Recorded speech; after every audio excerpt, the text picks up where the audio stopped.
Next 10 ఇయర్స్లో Hyderabad real estate ఎలా ఉండబోతుంది? పాస్ట్ 10 ఇయర్స్ నుంచి అబ్జర్వ్ చేస్తే రియల్ ఎస్టేట్ ఒక కొత్త మైల్ స్టోన్ క్రియేట్ చేసిందనే చెప్పొచ్చు. నమస్తే అండి, నేను మీ Rajeshwari, professional property advisor, RERA certified agent, JSR group Sun City senior vice president, corporate real estate sales trainer కూడా. సో కొన్ని వేల మందికి నేను ఇచ్చేటువంటి ట్రైనింగ్స్ ద్వారా సక్సెస్ఫుల్ టీమ్ లీడర్గా ఎదుగుతూనే ఎంతోమంది కస్టమర్స్కి మంచి ప్రాపర్టీని కూడా అడ్వైస్ చేయటం జరిగింది. సో నా 7 ఇయర్స్ ఎక్స్పీరియన్స్ నుంచి నేను నేర్చుకున్న దాన్ని బట్టి రియల్ ఎస్టేట్ అనాలిసిస్ చేస్తూ ఈరోజు నేను ఈ వీడియో మీకోసం చేయటం జరిగింది. సో ఈ వీడియో అయితే పూర్తిగా చూస్తే రియల్ ఎస్టేట్ చేసేటువంటి వ్యాపారులైనా సరే, రియల్ ఎస్టేట్లో ఇన్వెస్ట్మెంట్ చేయాలనుకునేటువంటి ఇన్వెస్టర్స్కైనా సరే చాలా యూస్ఫుల్గా ఉంటుంది. కాబట్టి వీడియో అయితే చివరి వరకు చూడండి. ఇంకా ఇలాంటి వీడియో ఎన్నో మీ ముందుకు తీసుకురావాలంటే షేర్ చేయటం, లైక్ చేయటం, సబ్స్క్రైబ్ చేయటం అయితే మర్చిపోవద్దు. ఎందుకంటే ఇంకా ఎన్నో కొత్త వీడియోస్ మీ ముందుకు నేను తీసుకురాబోతున్నాను.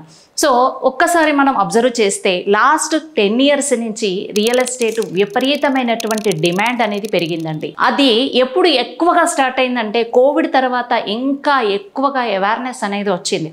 ఎందుకు అంటే రెంట్ హౌస్లో ఉండేటువంటి వాళ్ళు కానివ్వండి, అపార్ట్మెంట్లో ఉండేటువంటి వాళ్ళు కానివ్వండి, కోవిడ్ కొత్త పాఠాలు నేర్పించిందని చెప్పొచ్చు.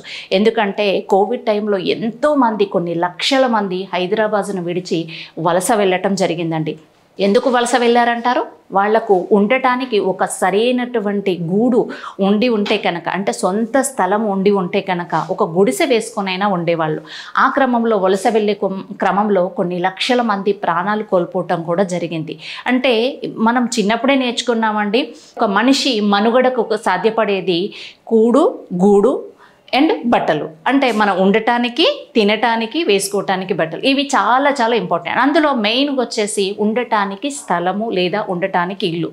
మరి ఇల్లు కట్టాలి అంటే ఏం కావాలంటే స్థలం కావాలి. మరి అలాంటి స్థలం హైదరాబాద్లో విపరీతమైనటువంటి డిమాండ్ రాబోతుంది. నెక్స్ట్ 2034 వరకు విపరీతమైనటువంటి ఫెసిలిటీస్ అనేది హైదరాబాద్లో రావటం కానివ్వండి, ఇక్కడ వచ్చేటువంటి ప్రజలకు అవేర్నెస్ రావటం, అంటే అపార్ట్మెంట్లో ఉండేవాళ్ళు ఇండిపెండెంట్ హౌజులలో ఉండాలనుకోవటం, రెంటెడ్ హౌస్లో ఉండేవాళ్ళు ఉండటానికి ఏదో ఒక సొంత ఇల్లు ఉంటే బాగుండే అనేటువంటి అవేర్నెస్ రావటం వల్ల ల్యాండ్స్ యొక్క రేటు విపరీతంగా పెరిగిపోయింది.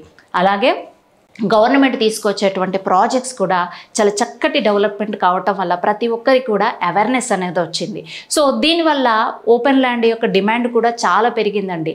సో అపార్ట్మెంట్లలో ఉండి ఒకరికి వచ్చిన కోవిడ్ నెక్స్ట్ అందరికి అది స్ప్రెడ్ అవ్వటం వల్ల ఇండిపెండెంట్ హౌజెస్లోకి వెళ్ళాలనేటువంటి అవేర్నెస్ కూడా ఇన్వెస్టర్స్లోకి వచ్చేసింది. అలాగే హెల్త్ కాన్షియస్ కూడా పెరిగింది.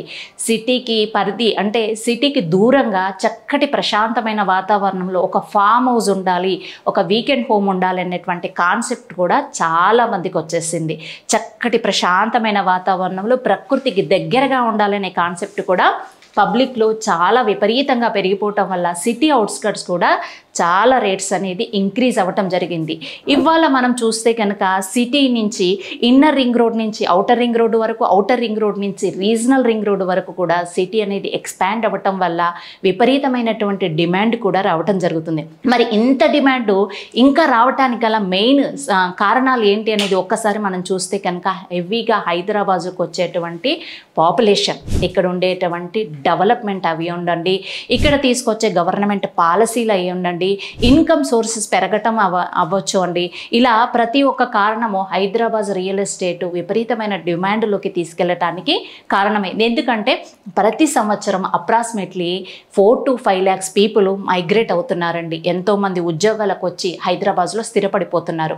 మరి ఇంతమంది హైదరాబాద్లో ఎక్కడ ఉంటారు? సిటీ అనేది ఎక్స్పాండ్ అవుతుంది. మన ముఖ్యమంత్రి గారు కూడా సిటీని ఇవాళ మనకి 3 భాగాలుగా, అంటే మొత్తం ఎంటైర్ తెలంగాణని మనకు 3 భాగాలుగా డివైడ్ చేయటం జరుగుతుంది. అది మీరు అబ్జర్వ్ చేస్తూ ఉండొచ్చండి.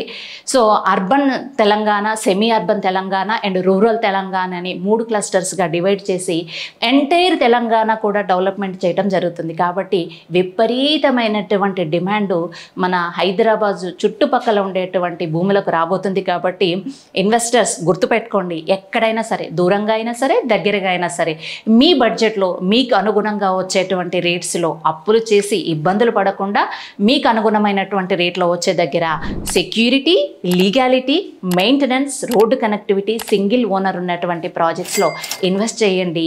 ఈరోజు మీరు పెట్టే పెట్టుబడి మీ పిల్లల బంగారు భవిష్యత్తుకి బాటగా మారుతుంది. థ్యాంక్ యూ అండి.